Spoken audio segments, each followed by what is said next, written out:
Personal notice. Danger's my stock and trade. If the job's too tough for you to handle, you got a job for me, George Valentine. Write full details.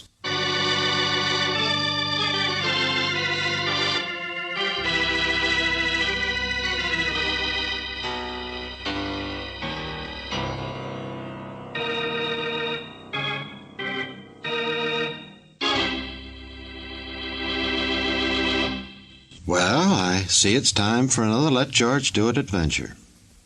Now, this story has to do with a worrywart by the name of Shorty McGowan, who runs a pub over on the east side.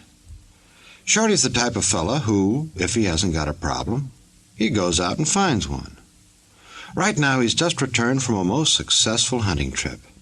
And boy, has he got a beaut.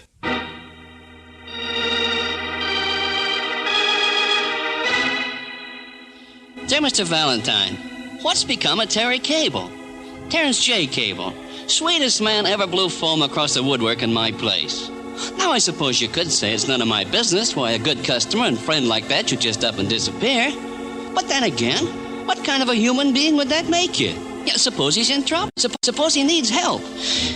Well, Mr. Valentine, I found something yesterday in a hock shop that scares the daylights out of me. Oh, Terry Cable's in trouble, all right, believe you me. So get down here, will you? Give me a hand. Everybody knows where Shorty McGowan's place is, here on East Commercial. And Shorty McGowan? Well, that's me, the guy with the towel in his hand.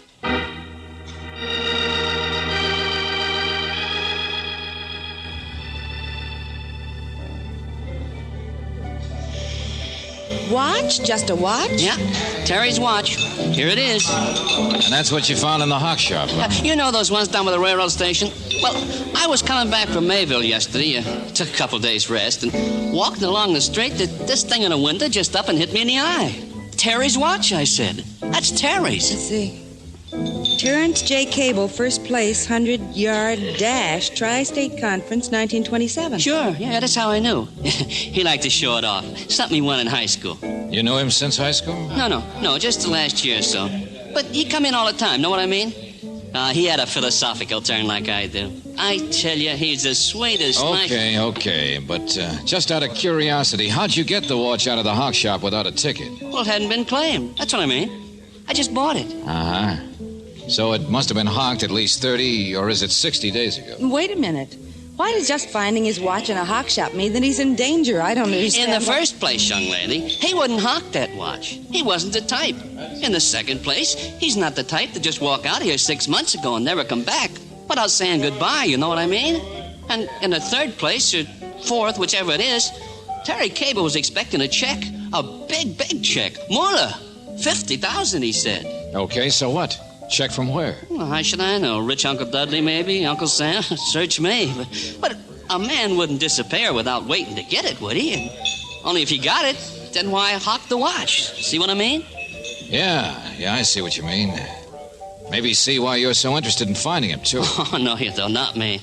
No, I'm more one of them ultras, you understand? Yeah, to me, he's just a fellow human being. I'm no more interested in his money than I was in his gun. His gun? Oh, this gets better all the time. Oh, sure. He had a gun, all right. Yeah, I saw it once when he dropped something out of his pocket. Don't ask me why. A fella's got a gun, you don't ask questions. That's what I always figure. Very considerate. Shorty, tell me some more about this Cable, where he lived, his family. Now, listen. It might be something, but it might not. Don't you understand? I tried to ask him questions like that once in a while, but he'd just laugh and go on talking about the baseball games or religious aspects, things of that type. You see, I don't even know where he lived or who his other friends were. All I know is, for a while, he had a job over at Fat Williams' warehouse, a load checker. Fat Williams? And also, I know this is the kind of neighborhood when things happen, you don't meddle. Me, I'm staying out of it. Only, what's become of him? It's driving me nuts. What's become of Terry Cable?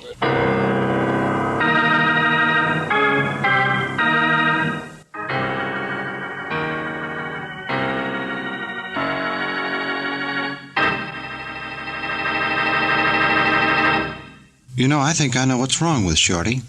His needle is stuck. But George will figure that out sooner or later. Now let's get back to the old question. What's become of Terry Cable? Cable? Never heard of. They call you Fat Williams, don't they? Call me a lot of things, so what? In the warehouse business, Sonny, not lost and found. But we were told that you Who would... told you? Who sent you around here to bother me when I'm trying to take a day off for a game of golf? Never mind who sent us. I'm just looking for Terry Cable, that's all. He worked here as a load checker once. So have a couple of hundred other bums. See out that window there? Don't see any streets for 3 blocks, do you? All warehouse, all mine. Got a keg of nails, I'll store it. Sure. Got a hot car, you'll store that. What's that? Oh, I've heard your name before, that's all. Just take it easy. Sonny, I thought you wanted help, not a button through your collarbone. Skip it, I said. Your place burned down here about a year ago, didn't it? I didn't realize you were still around, that's all. You mean you wanted me to know you were a real hep character? So any information I got, I better give you. Oh, these eager beavers. I can pester your employees to find out about Cable. But it'd be so much easier to get information by just saying please. Now there, see?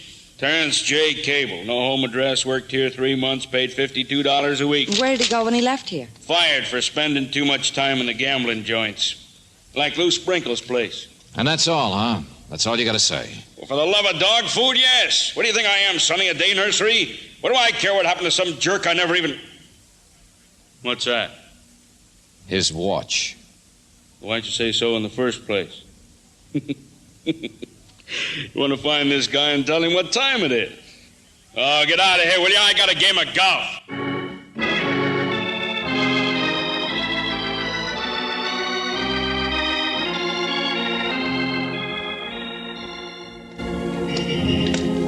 Sprinkle. Lou Sprinkle. Well, this is about where I thought his gambling joint was, but... Yeah. It's all new construction. Anyway, George, how would a man who earned $52 a week be able to afford such gambling? Oh, I don't know, Angel. This Terry Cable doesn't sound like a very straight character so far, does he? No. Carried a gun, expected some big money, fired from one job that we know of.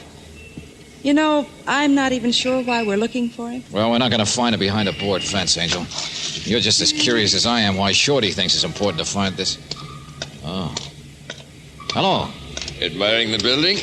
Going to be nice, isn't it? Good lines. Yeah, it is. You work on it? No, just watching. Watch every day. Going to be 115 offices in that building, mister, and all mine. Every one of them mine. Yes, sir, I own it. Oh, well, congratulations. Wait a minute. You must know this neighborhood, huh? Sure do. Been located here 15 years. B.B. Manx is my name, in case you're looking for a place to get situated. Good transportation here, you know. Central heating, each office. Oh, no. I'm just looking for a joint. A joint? Well, Lou Sprinkle had a gambling place around here. Oh, him, sure. He's got a new place across town. Real fancy, they tell me. He used to be here all right, but he moved out after the fire. Well, what's the address Hold it, of the... Angel. What fire? Well, the same one burned the old Manx building down, my place. It was in the newspapers 10 months ago. George. Mr. Manx, you're giving me an idea. Did you ever happen to know a man by the name of Terrence J. Cable? Cable? Yeah. Search me. Hey, wait a minute. They call him Terry? Yeah, that's the one. He was a foreman, I think. Bossed the cleanup gang after my fire here. Why? Never mind. You don't know what's become of him, do you? No, search me. You're looking for him, huh? No, not anymore. George. I think I know all I need to know about him. Come on, Angel, let's play a fast hunch. Don't you get it? Terry Cable wasn't a crook at all. Just the opposite.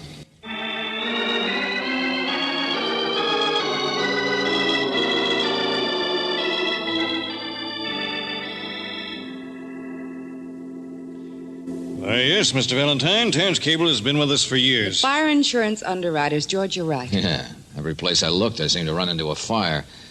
Any guy who once in a while carried a gun and who so gratuitously could wrangle jobs in places that had burned... He had money to spend in a third place that burned. had to either have an angle or an expense account, Mr. Everett. What is Terry, a fire investigator? Yes, that's right. So if that answers your question... Well, it solves the riddle. Yes, Mr. Everett. But what did he find? We can't help being curious. That Fat Williams warehouse had a lot of valuable furs stored in it when it burned. And... The furs were never definitely linked with the fire. We looked him up in the newspapers. This B.B. Manx collected quite a bit on his fire, too. And as for Lou Sprinkle, knowing the kind of guy he's supposed to be... We investigated the fires, naturally. That was Terry Cable's job. But now, if you'll excuse me, Mr. Valentine... But he didn't find anything wrong, is that it? He was just pulled off the case, and that's why he disappeared from that part of town. Yes, that's the idea. So there's really no mystery now, is there? You can go home and forget about it. Oh, wait a minute, hold on. Yes? Why don't you tell us the rest of it? Where's Terry Cable now? What's become of him? Are you asking for a client or for yourself? Well, what difference would that make? Mr. Valentine, it wouldn't make any difference one way or another. You see, Terry doesn't work for us anymore. I really haven't the slightest idea where you could find him. Oh, you mean you won't tell me? Or you don't want me to look? I mean those cases are closed. Besides, Cable doesn't have anything to do with investigations anymore, so what business is it of yours? But he disappeared so quickly. We thought... Well, I don't know what became of him. Left town, I think. Now, really, Mr. Valentine... You're lying, friend. But okay, if that's the way you want it. But I'll be back. What? You don't want me nosing around because you know what's become of Terry Cable. Well, maybe your closed case will be reopened as soon as I find out why my client was so anxious to reopen it.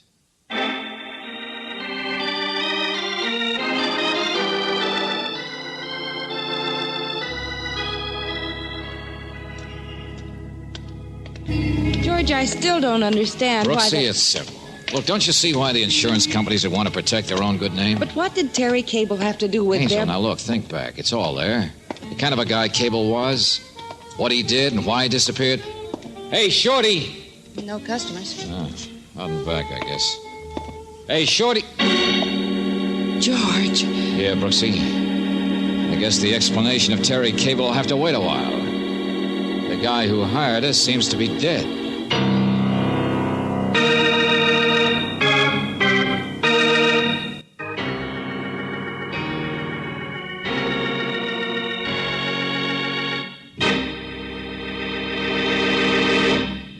Poor Shorty. Someone must have gotten tired of hearing him spout that same old question and shoved a bar rag down his throat.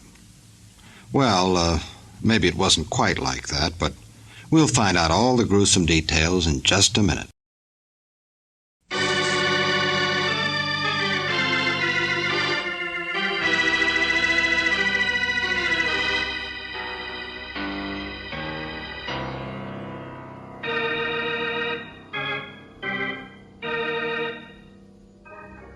And now, back to George Valentine.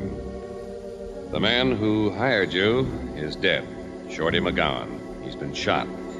Well, if your name is George Valentine, then the mystery of what's become of Terry Cable is now more important than ever. No, Brooksy, Lieutenant Johnson said there weren't any witnesses to our friend Shorty's death. And it happened just a few minutes before we got here? Yeah, that's what the doc says. Somebody stepped in from the street and shot him, and that's it. But, George, why? He was such a friendly little man. Yeah, but it seems he's been mixed up in a few things, too. Oh, what kind of things? Oh, petty theft, hold up once. But what's important? Never arson. Arson? Yeah, come on, Angel. Where are we going? To get a new client. The insurance underwriters.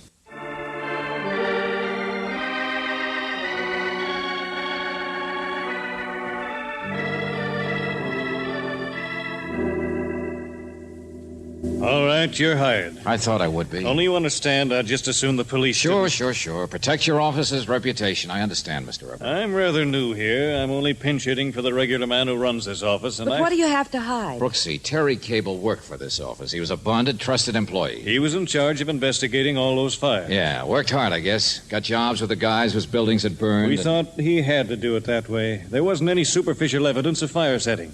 The companies had to pay off, but we thought in time... You hoped he'd discover something about them anyway. Yes, he was convinced there was something phony about the fires. Each case resulted in actual profit as far as the owners were concerned. Okay, then let's lay the cards on the table, shall we, Mr. Everett?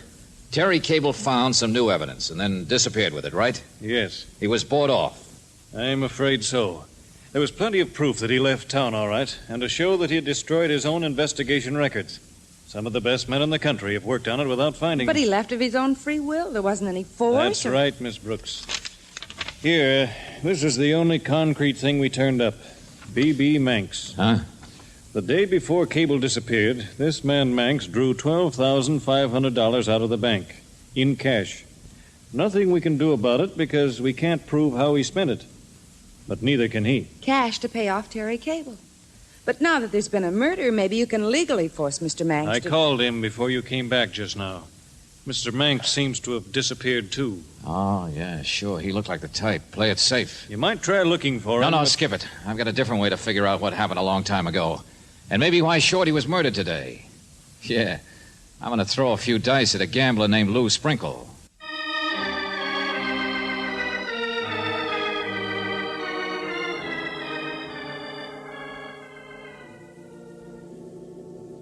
And what is this proposition, Mr. Valentine? Very simple, Mr. Sprinkle. I want some money. Does that make you a man from Mars? Who doesn't? No, I come from closer home. From Terry Cable. Is that so? Yeah, I think you've done business with Terry in the past. Yes, I remember. But I don't think the nature of the business would concern you. It was gambling, of course. If you say so. Maybe it was gambling on your part to think Terry wouldn't want to do some more business. Merely because I don't choose to make a definite statement doesn't mean that you can. All right, here goes. I come from Terry right now. Terry sent me. He wants some more money. I don't think I heard you correctly, Mr. Valentine. Now, if you'll excuse me, I'm a very busy... And because you might not believe me, he gave me his watch to show you. Here, take a look.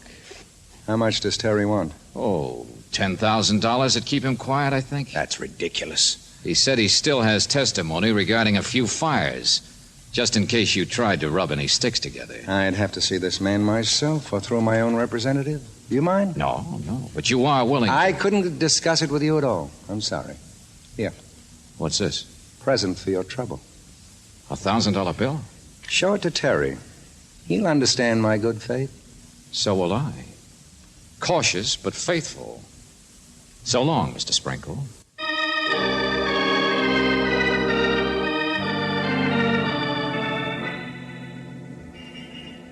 George, what did you find? Made money in a hurry, Angel. I know, The but hock what- shops are the next stop. Down by the railroad station, remember? Brooksy, what I may have found is the answer to this case.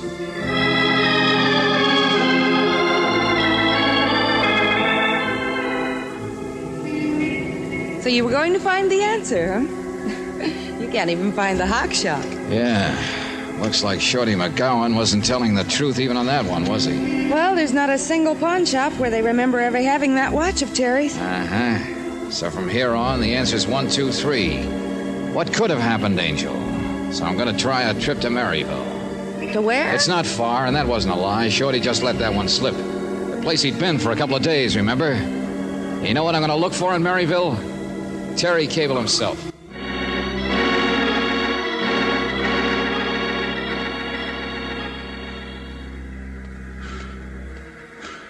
Hey there, Mr. Valentine. Yeah, right here. My name's Duncan. Chief of Police asked me to meet you. Thought you might be driving. No. The train's a couple of hours faster. Only maybe you figure in this kind of a case, speed isn't important. Well, I wouldn't say that. Of course, we do things a little differently out here. Let me have your bag there. Okay, thanks. Did you get the description? Oh, yes. We got that all right. Miss Brooks phoned it up. They sent the wire photo fingerprints and all that fancy sort of stuff, but you see, we really haven't gotten around to your case yet. Yeah, well, as soon as you do... We're a little understaffed here, and we've been pretty busy with something else. Here's the car up here. Okay. You figure this Terry Cable may be living around here, huh? Well, it's not such a long shot. A man named Shorty McGowan apparently came up here and then returned with Terry's watch. Of course, that doesn't mean Terry would still be using his same name or anything. Yes, I understand all that. Do you? Not quite sure I do. Well, let me tell you some of our problems, and it'll take your mind off it. You see, there's a county graveyard out here. It doesn't have a caretaker. Yeah, well, look, Duncan, I'm only interested in... And a couple of days ago, there's been some digging where there shouldn't have been. What? Don't mind if we go out and take a little look, do you? That's why I couldn't get right on your case, you see. The county inspector claims there's one too many bodies out there. Since when? See, I thought you might be interested. Nothing recent. In fact, it's since maybe 6 months ago. About the time Cable disappeared. Now, I guess you don't mind a little side trip, do you?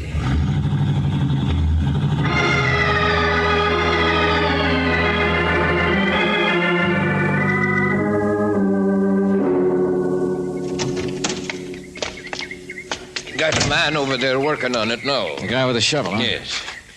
You see, what happened was somebody noticed the earth had been turned up since the last rain. Only when we take a look, it wasn't a new body thrown in. It was just an old one. It had been put there 3 months ago. How do you know it was originally put there about the same time Cable disappeared? Well, that's the easiest time to do it, isn't it? Not a bad way to get rid of a body. Just add him in when the grave is fresh. I mean, the time to do it was exactly 6 months. All right. Only let's get rid of that guy with the shovel quick, huh? Why, it's getting dark. I want to get back to supper. No, listen to me. The extra body, if it's Terry Cable, was put in there months ago, right? And what happened 2 or 3 days ago was just that the ground got disturbed. Well, that's right, only... Like disturbed by somebody looking for a watch. Look, I got a complete file on Cable. Now, the thing for us to do, if we want to identify him once and for all, is to get him out. No, get that workman of yours out of here. I don't catch you. Look, I told you the train's a lot faster than a car, so it's getting dark. That's all the better. The thing for us to do, friend, is miss our supper. Why? Because maybe I got here first. Okay, so here I'll be, digging.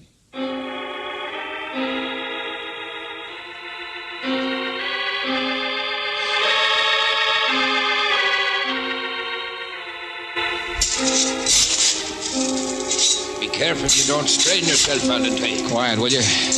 You're just supposed to be watching. You know, I watched a digging scene once in Hamlet. That's by Shakespeare. You don't say. The gravedigger, he worked just about as slow as you do.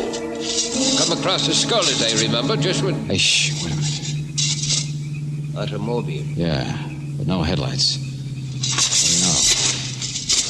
You sure make a pretty target out there in the moonlight. You sure make lousy jokes sitting there in that... Oh, hold it. Automobile stopped. Yeah, somebody's getting out. Okay, stay out of sight and wish me luck, friend. All right. Back to work. Hey!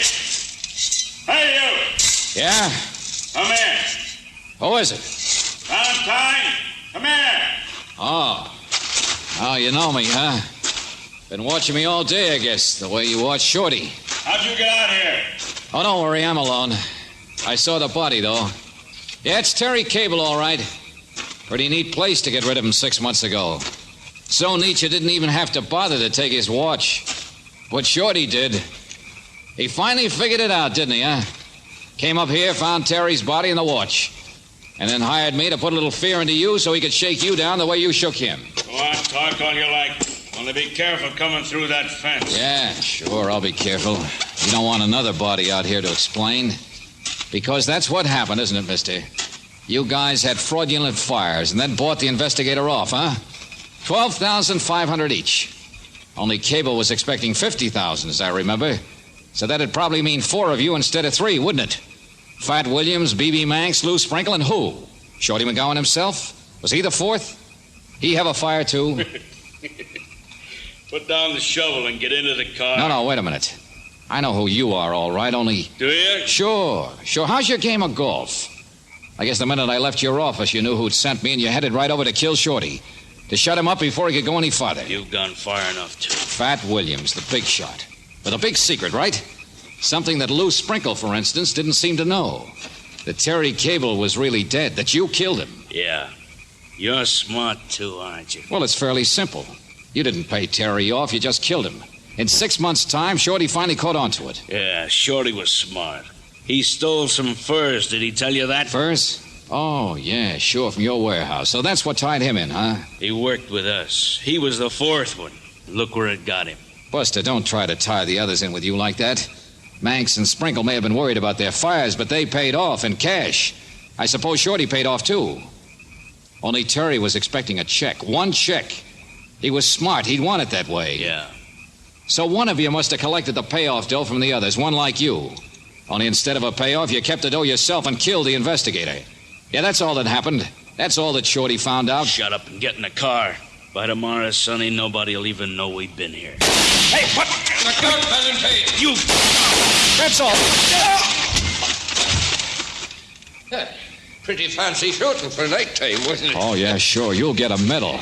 You missed him a mile. Hey, what? But thanks for spoiling his aim. I hit him with a shovel.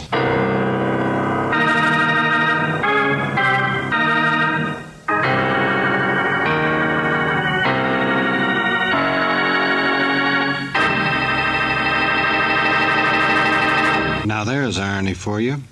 The great George Valentine saved by a spade. Get it? Spade? Sam Spade?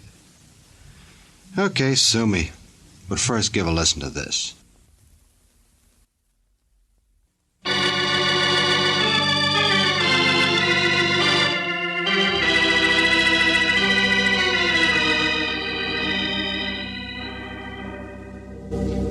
Don't you understand, Angel?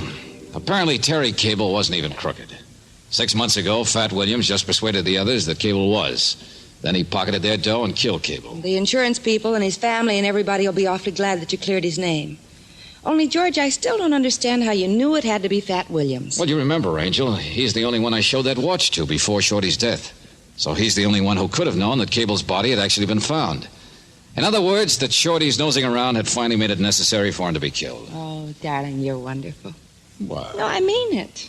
Your powers of observation, your logic. Wow. You know, George, while you were up in Maryville, I did some shopping. I found a real bargain on kitchenware, so being a girl who plans ahead, I bought some. Kitchenware, Angel? Mm-hmm.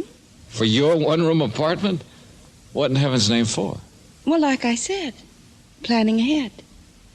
You'll find out.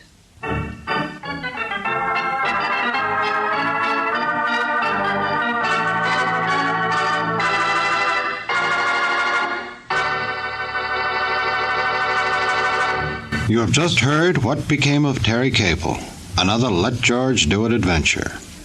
Robert Bailey was starred as George Valentine, with Virginia Gregg as Brooksy. David Victor and Jackson Gillis wrote the story, and the music was by Eddie Dunstetter.